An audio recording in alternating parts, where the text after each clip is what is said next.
Hello दोस्तों, स्वागत है आप सभी लोगों का क्रेजी जैक ट्यूटोरियल की एक और नई क्रेजी सी वीडियो में। मैं हूं गौरव एंड आज की इस वीडियो में मैं आप सभी लोगों को सिखाने जा रहा हूं कक्षा 10 के गणित से प्रश्नावली 3.2 के प्रश्न संख्या 3 के तीसरे वाले क्वेश्चन को। बाकी के जो प्रश्न है वो मैंने मेरी पिछली वीडियोस में आपको करवा दिए हैं, उनकी लिंक्स मैंने डिस्क्रिप्शन बॉक्स में भी दे रखी हैं। अगर आप चाहें तो वहाँ से जाकर के उनको देख सकते हैं। आइए क्वेश्चन को पढ़ते हैं और हल करना शुरू करते हैं। क्वेश्चन में हमें दिया गया है, निम्न समस्याओं में रैखिक समीकरण युग्म बनाइए और उनके हल प्रतिस्थापन विधि द्वारा ज्ञात कीजिए। इसका तीसरा प्रश्न है, एक क्रिकेट टीम के कोच ने 7 बल्ले तथा 6 गेंद रुपए 3800 में खरीदी। बाद में उसने 3 बल्ले तथा 5 गेंद कितने में खरीदी? रुपए 1750 में। प्रत्येक बल्ले और प्रत्येक गेंद का मूल्य ज्ञात कीजिए। तो हमें देखिए, एक क्रिकेट टीम के कोच हैं जिन्होंने पहले में क्या किया, 7 बल्ले 6 गेंद खरीदी कितने में? 3800 रुपये में। और फिर बाद में उसने कितने? 3 बल्ले और 5 गेंदें खरीदी 1750 में। तो इससे हम समीकरण बना के ज्ञात करना है प्रत्येक गेंद और प्रत्येक बल्ले का मूल्य ज्ञात करना है। आइए ज्ञात करना शुरू करते हैं। पेज को मैं ऊपर कर लेता हूँ। तो दोस्तों सबसे पहले हम लोग लिख लेते हैं यहाँ पर हल। यहाँ पर मैं लिख लेता हूँ हल। अभी हम लोग क्या करेंगे, हमें ज्ञात करना है बल्ले और प्रत्येक गेंद का मूल्य ज्ञात करना है। वह ज्ञात करने के लिए सबसे पहले हमें एक का तो मूल्य पता होना चाहिए, इसीलिए हम लोग लिखेंगे माना एक बल्ले का मूल्य x और एक गेंद का मूल्य y। यहाँ पर मैं मान लेता हूँ, मानेंगे माना, ठीक है। और अब हम लोग मान लेते हैं एक गेंद का मूल्य y रुपया। तो दोस्तों यहाँ पर आप सभी देख सकते हो, यहाँ पर मैंने मान लिया है माना एक बल्ले का मूल्य बराबर x रुपया और एक गेंद का मूल्य बराबर y रुपया। अभी हम लोग क्या करेंगे, समीकरण बनाएंगे। समीकरण बनाने के लिए हम लोग लिख लेते हैं स्थिति एक या शर्त एक भी आप सभी लिख सकते हो। मैं स्थिति लिख देता हूँ, ठीक है। स्थिति एक से, ठीक है। अभी हम लोग क्या करेंगे ना, समीकरण बनाएंगे। स्थिति एक देखिए कहाँ से कहाँ तक है। स्थिति एक देखिए, सबसे पहले प्रश्न पढ़ेंगे। एक क्रिकेट टीम के कोच ने 7 बल्ले तथा 6 गेंद 3800 रुपये में खरीदी। तो यहाँ से लेके यहाँ तक की ये हमारी पहली स्थिति हो गई। इससे हम लोग को समीकरण बनाएंगे। देखिए 7 बल्ले और 6 गेंद है 3800 रुपये में खरीदी गई हैं। तो 7 बल्ले, बल्ले को क्या माना है x, तो इसीलिए अब हम लोग लिख सकते हैं 7 बल्ले यानी कि 7x बल्ले का मूल्य 7x। और प्लस में क्या कर देंगे, प्लस में कर देंगे 6 गेंद यानी कि 6y बराबर में 3800, कितने में? 3800 रुपये, तो 3800 लिख देंगे, ठीक है। ये हो जाएगा हमारा समीकरण एक। इसको हम लोग कह देंगे हमारा समीकरण एक। आई होप आपको समझ में आ रहा होगा। अगर समझ में आ रहा है तो एक लाइक फटाफट से कर दीजिए। अभी चलिए इसी प्रकार से हम लोग स्थिति 2 भी बना लेंगे। यहाँ पर बनाता हूँ मैं स्थिति दो देखिए यहाँ से यहाँ तक की होगी। बाद में उसने कितनी खरीदी? 3 बल्ले और 5 गेंद 1750 में खरीदी। तो देखिए ये हो जाएगी हमारी दूसरी स्थिति। दूसरी स्थिति में हम लोग क्या लिखेंगे, 3x, वही सेम टू सेम लिख देंगे 3x, मतलब 3 बल्ले प्लस में कितना, इस पर 5 गेंद है तो 5y बराबर कितने में खरीदी? 1750 में। तो ये हम लोग लिख देंगे 1750, ठीक है। ये हो जाएगा समीकरण 2। इसी प्रकार से हम लोगों ने समीकरण 1 एवं समीकरण 2 बना लिए हैं। अभी हम लोग इसको प्रतिस्थापित करेंगे, प्रतिस्थापन विधि से इनका हल ज्ञात करेंगे। आइए ज्ञात करते हैं थोड़ा नीचे। हाँ, तो ये चीज़ें करने के बाद अब हम लोग क्या करेंगे कि समीकरण 2 को ले लेते हैं। समीकरण 2 को लेंगे, यहाँ पर लिखेंगे समीकरण 2 से, और समीकरण 2 से हम लोग क्या करेंगे, आगे एक हल बनाएंगे, x या y का हल बनाएंगे, ठीक है। समीकरण 2 यहाँ पर मैं सबसे पहले लिख देता हूँ। समीकरण 2 में हमें दिया गया था ये वाला 3x प्लस में 5y बराबर में 1750।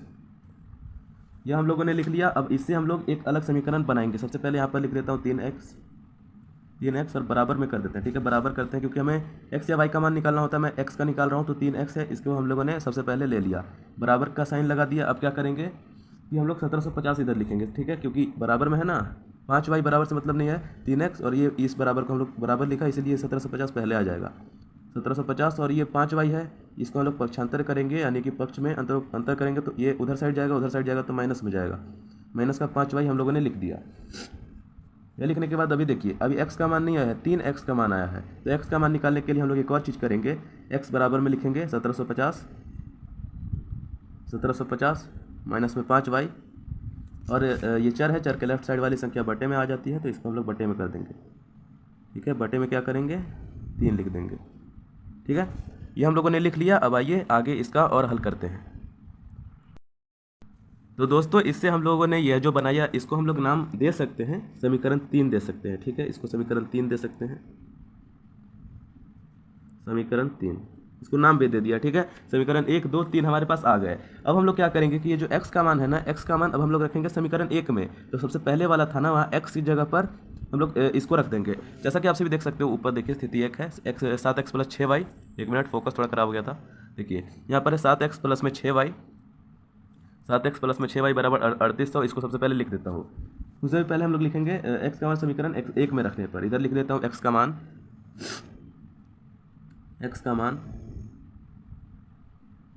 समीकरण 1 में रखने पर, या फिर सीधे एक में भी लिख दोगे तो चल जाएगा, ठीक है। अभी देखिए क्या करेंगे। अब हम लोग वो वाला समीकरण उतार लेता हूँ मैं यहाँ पर। 7x + 6y बराबर में 38 है, ठीक है। पेज को थोड़ा ऊपर कर लेते हैं। अब यहाँ पर जो 7x है, x के स्थान पर 1750 - 5y/3 को रखेंगे। आइए रख लेते हैं। 7 पहले मैं इधर ले लेता हूँ, और अब हम लोग ये ब्रैकेट में आएगा, ठीक है। ब्रैकेट में आएगा, इसका मान 1750 - 5y बटा में कितना है दोस्तों, 3 है। Bracket close. अब क्या करेंगे, x भी है 1 मिनट। अब हम लोग क्या करेंगे, प्लस का करेंगे 6y बराबर में 3800। यह हम लोगों ने कर लिया, ठीक है। अब हम लोग इसको हल करेंगे। हल किस प्रकार करेंगे, सबसे पहले हम लोग गुना वगैरह सारी चीज़ें कर लेते हैं, ठीक है। देखिए नीचे कर लेता हूँ, बराबर लिख लेते हैं। इधर देखिए 7 से 1750 को गुना करेंगे, कितना आ जाएगा, 12250 आ जाएगा, ठीक है। 12250 आ जाएगा। हम लोग लिख देते हैं सबसे पहले 12250। इसको इससे गुना कर रहे हैं, क्योंकि सबसे पहले ब्रैकेट ही हल किया जाता है। बॉडमास नियम आपको शायद से पता होगा, नहीं पता तो कोई दिक्कत नहीं है, आगे आगे आप लोग सीख जाओगे। सबसे पहले ब्रैकेट ही हल कर रहे हैं हम लोग। 7 से 1750 को गुना किया, 12250 आ गया, ठीक है। 12250 माइनस का है तो माइनस का साइन लगा देंगे। 7 × 5 = 35y। यह हम लोगों ने लिख लिया। ये लिखने के बाद क्या करेंगे, अभी दोस्तों देखिए हम लोगों ने इसको और इसको दोनों को गुना कर लिया। क्या आ गया, 12250 - 3y, सॉरी 35y होगा ना, 7 × 5 = 35 होता है, गलत लिख दिया था। 35y प्लस में देखिए ये बटे में है, बटे से इसको गुना करेंगे, ब्रैकेट के आगे वाले को गुना करते हैं। बराबर को मत कर देना, आगे वाले को पहले करेंगे, ठीक है। तो चौका 6 × 4 = 12, 6 × 18 होता है। तो 18 को हम लोग यहाँ पर लिख लेंगे, 18y हमारा हो जाएगा। बराबर में क्या आ जाएगा दोस्तों, हाँ तो दोस्तों इतना आप लोगों ने लिख लिया, 12250 - 35y प्लस में 18y, ठीक है। यहाँ तक हो गया। अब बराबर में देखिए 3800 है, तो यह और यह दोनों गुना होगा, ब्रैकेट के आगे वाले दोनों को गुना कर देंगे। 18 × 3 = 34, 18 तो हम लोग कर चुके हैं। 3800 को भी 3 से गुना करेंगे तो कितना आ जाएगा, 11400 आ जाता है, 11400, ठीक है। यह हमारा आ चुका है। यह आने के बाद अब हम लोग क्या करेंगे, पेज को थोड़ा ऊपर, 1 मिनट, यहीं पर थोड़ा आगे और सॉल्व कर लेते हैं। अब हम लोग क्या करेंगे, देखिए पहले मैं लिख लेता हूँ 12250। अब देखिए सॉरी, थोड़ा राइटिंग, हैंड राइटिंग थोड़ा आप लोग देख लेना, ठीक है। अब देखिए तो दोस्तों अभी आप सभी देखो कि यहाँ पर भी चर है हमारा y, यहाँ पर भी चर है y। तो जब चर वाली दो संख्याएं होंगी तो उसको हम लोग क्या करेंगे, अब ऐसा नहीं है कि चर वाली दो संख्याओं को कह दिया मैंने तो x भी हो तो x से y गुना, ऐसा नहीं करेंगे। y है, इसलिए हम लोग घटा रहे हैं। अगर इसको घटाएंगे तो देखिए 35 में से 18 घटाओगे 17 आ जाएगा, माइनस का 17 ही जाएगा, ठीक है। यह आ जाएगा माइनस का 17y। और देखिए 1140 है ना, इसको इधर ले लाएंगे, इधर ले लाएंगे। इसको छोड़ दो, ये थोड़ा सा मिस्टेक हो गया था मेरे से पहले। इसको देख लो 1140, इसको हम लोग को इधर लाना पड़ेगा, ठीक है। इधर लाएंगे तो माइनस हो जाएगा, बराबर से इधर लाएंगे तो माइनस में 11400 हो जाएगा, ठीक है। अब आइए इसको आगे हल करते हैं, यहाँ पर कर लेते हैं दोस्तों। इतना हो जाने के बाद अभी हम लोग क्या करेंगे कि 17y पहले लिख लेंगे, 17y लिख लेते हैं। और अब हम लोग बराबर का साइन लगा देंगे। बराबर साइन देखिए दोनों तरफ संख्या है, इसको हम लोगों को क्या करना पड़ेगा, माइनस करना पड़ेगा। 12250 माइनस में 11400 करोगे तो कितना आ जाएगा हमारा, 850 आता है, 850 आता है, ठीक है। यहाँ पर बराबर में लिख लेंगे 850, ठीक है। ये लिख लिया। अभी हमारा क्या आ जाएगा, y बराबर में, पहले वाला नियम, पहले भी ये वाली चीज़ हम लोग कर चुके हैं। y बराबर में क्या आएगा, 850 बटे में 17, ठीक है। राशि भी जानते हो 17 × 5 = 85 होता है, 50 से कट जाएगा दोस्तों ये। तो हम लोगों ने क्या लाया, y बराबर में 50 ले लाया। हाँ तो दोस्तों देखिए हम लोग क्या करेंगे, अब y का मान हम लोग क्या किस में रखेंगे, समीकरण 3 में रखेंगे, ठीक है।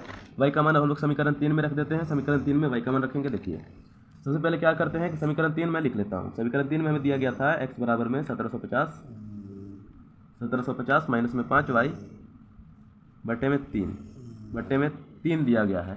अभी यहाँ पर क्या करेंगे ना कि 5y है, y की जगह पर क्या मिला, पिछले वाले में 50 मिला, तो इस 50 को y की जगह पर हम लोग रख देंगे। आइए रख लेते हैं। तो ये हो जाएगा हमारा x बराबर में 1750, माइनस में क्या आएगा 5y गुने में होता है, गुने में क्या आ जाएगा 50 आ जाएगा, और बटे में आ जाएगा हमारा 3। ये हो जाने के बाद हम लोग आगे हल करेंगे। देखिए यहाँ पर क्या करें, 1750 माइनस में 5 पचे 25 होता है। एक सेकंड आपकी सुविधा के लिए एक बार और कर देता हूँ। 1750 माइनस में 5 पचे 25 यानी कि 250 बटे में 3। ये हो गया। अब हम लोग क्या करेंगे कि इसको घटा देंगे। 1750 में से 250 घटाओगे तो कितना आ जाएगा, 1500 आ जाता है दोस्तों। तो लिख लेंगे बराबर में x बराबर में, यहाँ पर भी x लिखना बहुत जरूरी है, x बराबर में 1500 बटे में 3, काटोगे 3 पचे 15, 500 आ जाएगा। ठीक है, तो यहाँ पर क्या आ चुका है, x का मान y का मान दोनों निकाल दिया है। तो यहाँ पर मैं सबसे पहले लिख देता हूँ, x बराबर में कितना आया 500 आया, और y बराबर में कितना आया था 50 आया था। पिछले वाले पेज में आपको पता होगा। यही हो जाएगा इस वाले पार्ट का आंसर। यस, x और y ही हम लोगों को ज्ञात करना था, हम लोगों ने ज्ञात कर दिया। और हाँ, x और y हम लोगों ने क्या माना था, x को माना था एक बल्ले का मूल्य और y को माना था एक गेंद का मूल्य। तो x यानी कि एक बल्ले का मूल्य हो जाएगा 500 और y यानी कि गेंद का मूल्य हो जाएगा 50। इसी प्रकार से ये वाले प्रश्न को हम लोगों ने हल कर दिया है। आई होप आपको बड़ी ही अच्छी तरीके से प्रश्न समझ में आ गया होगा। ठीक है, चलिए मिलते हैं अगली वाली वीडियो में। पर उससे पहले डिस्क्रिप्शन में सारे प्लेलिस्ट के भी लिंक है। आई मीन जितने भी चैप्टर इससे पहले वाले हैं, आई मीन चैप्टर 1 और चैप्टर 2, उसके भी सारे के सारे प्रश्न मैंने करवाए हुए हैं। उनकी प्लेलिस्ट बनाई हुई है। उनकी प्लेलिस्ट की लिंक आपको डिस्क्रिप्शन बॉक्स में मिल जाएगी। अगर आप चाहें तो वहाँ से जा करके देख सकते हो। इससे जो पिछले वाले 2 प्रश्न हैं उनकी भी लिंक्स को मैंने डाल दिया है। उनके भी लिंक्स को गारंटेड देख लेना, आपको बहुत मजा आएगा, आसानी से समझ जाओगे। चलिए दोस्तों, मिलते हैं अगली वाली वीडियो में। तब तक के लिए जय हिंद, वंदे मातरम।